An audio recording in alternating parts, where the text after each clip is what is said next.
여러분, 경찰이 만약에 피의자로부터 탐색할 증거가 있는데 그 피의자가 증거를 숨기거나 아니면 경찰이 피의자를 출석하라고 했는데 그 피의자가 출석을 거부하거나 이러한 경우에는 어떻게 될까요? 흔히 드라마나 영화에서 형사재판인데 피고라고 써있거나 그렇게 부르는 경우가 종종 있기도 한데 이건 변호사 발작 버튼입니다. 바로 TV 꺼버립니다.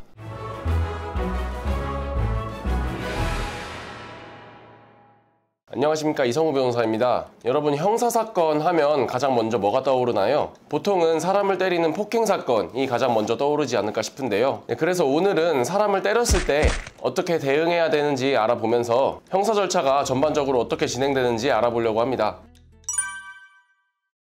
여러분, 사람을 때리면 어떻게 될까요? 피해자가 가해자를 고소하거나 신고하겠죠. 이렇게 피해자가 가해자를 고소하거나 신고를 하면 이 사건이 경찰서에 입건됩니다. 즉, 입건이라고 하면 수사기관에 사건이 접수가 돼서 이제 사건이 수사되고 진행되는 상태를 의미합니다.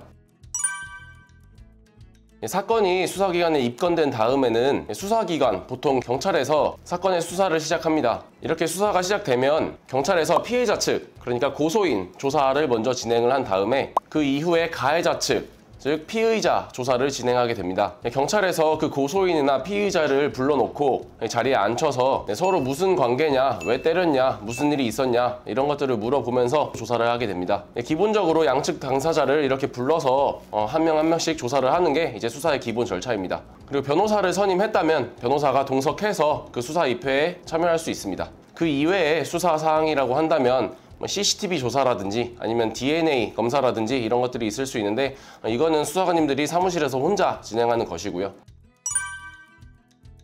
여러분, 경찰이 만약에 피의자로부터 탐색할 증거가 있는데 그 피의자가 증거를 숨기거나 아니면 경찰이 피의자를 출석하라고 했는데 그 피의자가 출석을 거부하거나 이러한 경우에는 어떻게 될까요? 경찰이 그냥 봐주고 넘기지는 않겠죠. 피의자가 이 수사에 원만하게 협조해서 증거를 임의로 제출한다든지 아니면 출석을 임의로 한다든지 이러면 문제가 되지 않겠지만 피의자가 이에 응하지 않고 계속 거부를 하는 경우에는 그때는 이제 압수수색 영장 또는 구속영장 이런 걸 발부하게 돼서 이제 수사를 진행하게 됩니다.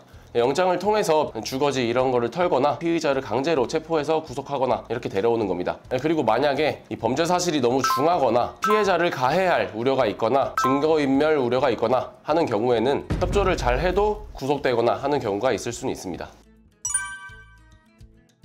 만일 이 피의자가 범죄 사실을 인정하는 방향으로 진행하게 되는 경우에는 보통 피해자와 합의를 하는 경우가 많습니다. 특히 폭행 사건의 경우에는 합의를 빨리 하시는 게 좋습니다. 형법상 단순 폭행죄는 반의사불벌죄라고 해서 피해자의 의사에 반해서 처벌할 수는 없도록 규정되어 있습니다. 따라서 단순 폭행죄의 경우에는 신속하게 합의를 하고 처벌불원서를 제출하면 처벌되지 않습니다. 즉, 단순 폭행 사건인데 경찰 단계에서 신속하게 합의가 됐다? 그러면 바로 사건이 끝나는 겁니다. 그리고 보통 합의를 하면 좋은 게 이 합의서에는 보통 민형사상 이의를 제기하지 않겠다 이런 문구를 넣어서 합의를 하는데 그렇게 되면 민사상 손해배상 책임까지도 끝나버린 거라서 추후 민사소송을 별도로 진행할 필요도 없고 훨씬 더 금방 신속하게 끝낼 수가 있습니다.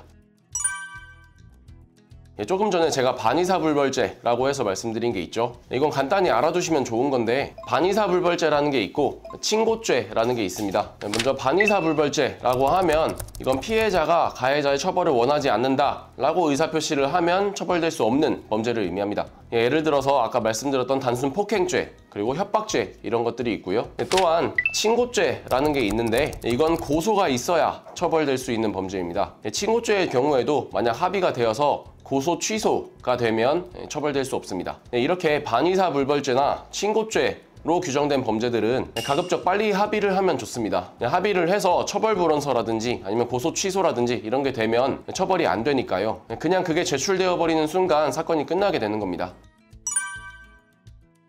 그리고 이제 경찰에서 검찰로 사건을 넘기게 되는 걸 송치라고 하는데요. 그걸 검찰로 넘기지 않으면 불송치가 되겠고요. 경찰에서 사건을 검토해 본 결과 혐의가 인정되고 처벌할 사건이다 라고 한다면 경찰에서 검찰로 송치 처분을 합니다. 반대로 경찰에서 사건을 검토해 본 결과 혐의가 인정되지 않거나 처벌될 수 없는 사건이다 라고 한다면 경찰에서 불송치 결정을 할 수가 있고요. 이 용어를 상식적으로 좀 알아두시면 좋습니다. 그리고 송치가 되었다는 건 처벌을 구할 만한 사안이다 이렇게 생각하시면 되겠습니다. 사건이 경찰에서 검찰로 송치되면 검사가 사건을 검토하게 됩니다. 그런데 검사가 보기에 만약에 사건이 너무 경미하고 이건 합의를 하면 원만히 끝날 사건이다 라고 한다면 검사가 이 사건을 형사조정 절차에 넘기기도 합니다. 형사조정이란 이 검찰에서 이 양쪽 당사자 간 합의를 도와주는 절차입니다. 이건 피의자든 피해자든 그쪽에서 신청을 해서 진행될 수가 있고요. 그리고 형사조정으로 만약 합의가 성립되면 보통 이제 검찰에서는 그 사건을 최대한 선처하는 방향으로 처분을 내립니다. 특히 기소유예라고 해서 아예 처벌 없이 마무리 짓는 처분을 내기도 하고요. 보통 간단히 서로 싸운 정도의 사건이면 형사조정으로 사건을 넘겨서 원만히 처리하게 되는 경우가 많습니다. 검찰 단계에서 사건을 검토했을 때 처벌할 만한 사건이다 라고 한다면 기소 처분을 하고, 처벌하지 않을 사건이면 불기소 처분을 합니다. 기소란 검찰에서 이제 법원으로 사건을 넘기는 걸 의미합니다. 반대로 불기소는 검찰에서 법원으로 사건을 넘기지 않고 끝내는 것을 의미하고요. 아까 말씀드렸던 이제 송치라고 한다면 경찰에서 검찰로 사건을 넘기는 걸 의미한다고 했지요. 이제 검찰에서 법원으로 사건을 넘기는 거는 기소라고 하는 겁니다. 그리고 이제 검사가 기소 처분을 할 때는 크게 구약식 기소 그리고 구공판 기소 이렇게 구분이 될 수 있습니다. 먼저 구약식 기소는 약식 명령으로 벌금형을 구하는 기소 처분이고, 이렇게 약식 명령이 나오게 되면 법원에 이렇게 재판 출석할 필요 없이 벌금을 내고 끝나는 겁니다. 한편 만약에 구공판 기소가 됐다 라고 한다면 이건 정식으로 형사 재판을 구하는 기소 처분이고요. 이 경우에는 법원에 재판에 출석을 해서 재판을 받고 판결을 받는 그런 절차로 진행이 됩니다. 반대로 이제 처벌하지 않을 사건으로 불기소 처분이 된다고 하면 증거가 부족해서 혐의가 인정되지 않아서 불기소 처분이 될 수도 있고, 아니면 아까 말씀드렸던 것처럼 반의사불벌죄나 친고죄인데 이제 합의가 되어서 처벌을 할 수가 없어서 불기소 처분이 될 수도 있고, 아니면 또 아까 말씀드렸던 형사조정과 같이 합의가 되어서 너무 경미한 사건이어서 굳이 처벌까지 필요가 없다고 생각하는 경우에 검사가 선처해서 처벌 없이 마무리 짓는 기소유예 처분이 있을 수도 있습니다. 이 기소유예 처분도 불기소 처분의 일종입니다. 여기서 폭행사건 관련해서 조금 더 알아보면 아까 신속하게 빨리 합의를 하면 좋다고 말씀드렸던 것 중에 단순 폭행죄는 반의사불벌죄이기 때문에 합의를 해서 처벌변호서가 제출되면 처벌될 수 없다고 말씀드렸죠. 그런데 상해죄가 되는 경우에는 사실 반의사불벌죄나 친고죄가 아니기 때문에 이제 합의를 해도 처벌이 될 수 있는 범죄입니다. 그런데 상해죄의 경우에도 신속하게 합의를 하거나 형사조정으로 합의가 된다면 처벌될 수 있는 범죄이긴 하지만 이제 검사가 기소유예 처분을 해서 처벌 없이 마무리 지을 수도 있기 때문에, 그래서 폭행죄든 상해죄든 신속하게 합의를 해서 마무리를 지으면 처벌되지 않고 마무리될 수 있기 때문에, 그래서 신속하게 합의를 하면 좋다고 말씀을 드린 겁니다. 만약에 검사가 사건을 검토를 해서 이건 처벌을 구할 만한 사건이다 라고 한다면 이제 기소 처분을 한다고 말씀을 드렸지요.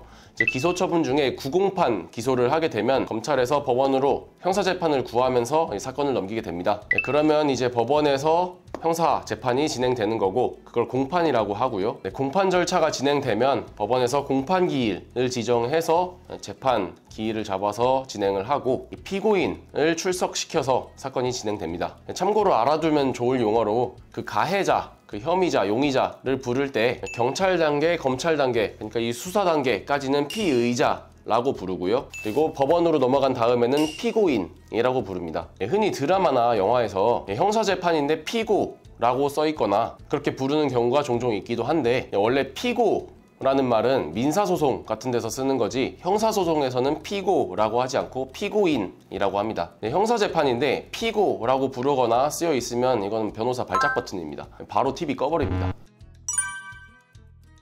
형사재판에서는 이게 인정하는 사건이냐 부인하는 사건이냐에 따라서 그 재판의 횟수가 많이 달라지게 됩니다. 보통 인정하는 사건 같은 경우에는 바로 첫 공판기일에 가서 공소사실 인정합니다, 죄송합니다 하고 검사 구형하고 변호인, 피고인 최후 변론하고 변론 종결되고 그날 첫 공판기일 마무리하고요. 그리고 한 달 뒤쯤 선고기일을 잡아서 판결을 선고합니다. 반대로 부인하는 사건 같은 경우에는 보통 첫 기일에 이제 사건 공소사실 부인합니다 라고 진술을 하고, 그러면서 이제 나중에 증인신문을 따로 진행을 해야 되니까 대략 첫 공판기일 이후 한 달 뒤쯤에 증인신문을 진행하는 기일을 지정해서 또 두 번째 공판기일을 진행하게 됩니다. 그런데 사건이 복잡하면 복잡할수록 증인신문이 많아질 수도 있고 공판기일이 몇 달에 걸쳐서 여러 번 진행될 수도 있는 것이고요. 그리고 증인신문기일 한 번 하고 마무리될 수도 있는 것이고요. 그러고 이제 증인신문이 다 끝나면 마지막 그 기일에 검사 구형하고 변호인, 피고인, 최후 변론하고 변론 종결하고 그렇게 기일을 마무리 지으면 최종적으로 한 달 뒤쯤에 선고기일을 잡아서 선고를 합니다.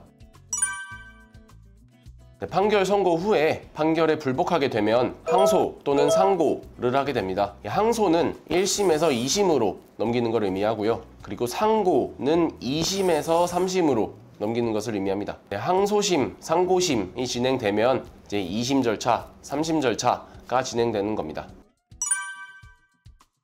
더 이상 불복 절차를 진행할 수가 없게 돼서 판결이 확정되면 이제 형을 집행합니다. 판결에 선고된 벌금형이라든지 징역형이라든지 이걸 이제 실제로 진행을 하게 되는 겁니다. 한편 판결 확정 전에도 구속이 진행될 수도 있습니다. 예를 들어서 1심 판결에서 징역형 실형이 선고되면 보통 그 자리에서 바로 끌고 갑니다. 이건 엄밀히 말하면 판결이 확정되어서 집행하는 건 아니긴 한데 자세히 설명드리긴 복잡하니까 아무튼 중요한 것만 말씀드리면 만일 1심이라도 징역형 실형이 판결이 선고됐다라고 한다면 보통 그 자리에서 법정 구속된다. 이거를 알고 계시면 좋을 것 같습니다. 그래서 형사재판 선고 기일에는 혹시 모르니까 좀 잘 준비를 해두고 가시는 게 좋습니다. 그런 일이 없으면 좋겠지만요. 이 정도 알고 계시면 사실 형사재판 한번 해본 거랑 다름없습니다. 물론 형사사건으로 얽히는 일이 없으면 가장 좋겠지만 살다 보면 의도치 않게 이제 가해자든 피해자든 사건이 발생할 수 있는 것이니까 영상에서 말씀드린 정도라도 가볍게 알아두시면 좋을 것 같습니다.